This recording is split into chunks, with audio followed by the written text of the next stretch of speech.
So you've secured the interview, which is very likely to be related to the strength of your CV and any references that you may have included there too.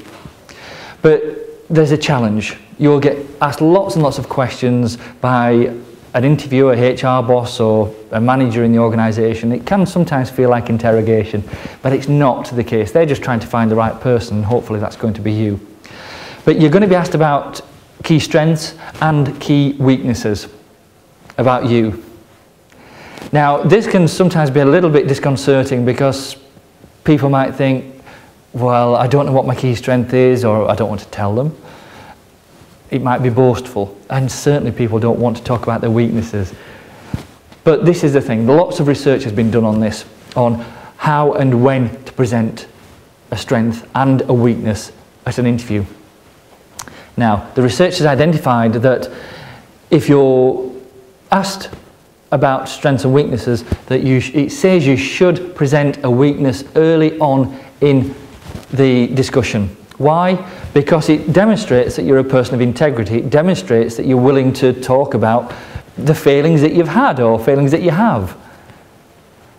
And this helps them drop their guard a little bit and be more authentic in the dialogue. So the research says, talk about weaknesses early on. If you're not asked about them, find some way of politely and genuinely presenting it.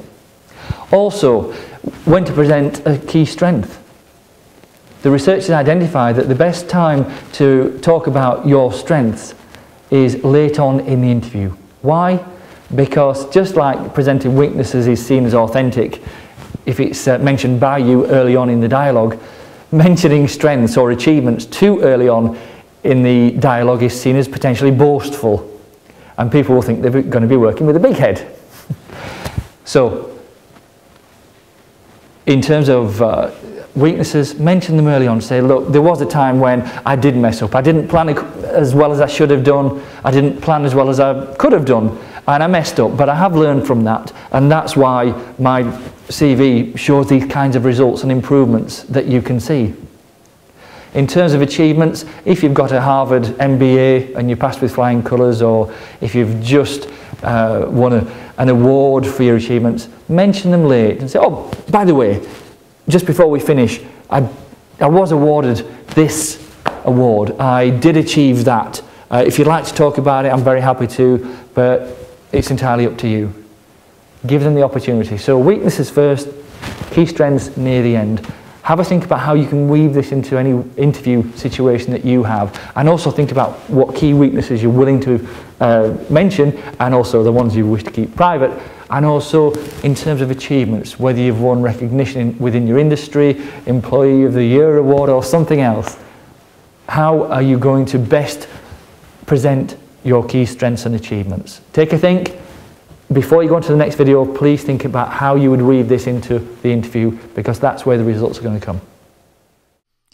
So now you understand how and when to present a strength and a weakness. It's really important that you prepare for these questions.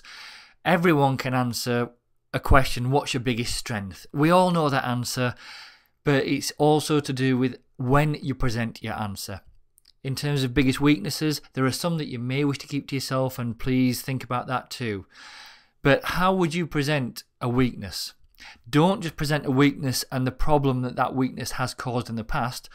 Present a solution on how you address that weakness, produce a solution, and can now add even more value to their organisation. Please have a good think, 10-15 minutes, write 6 or 7 answers down, and then get ready for the next video so we can weave it into the whole process that's going to help you identify and move on to your next role. Do it now.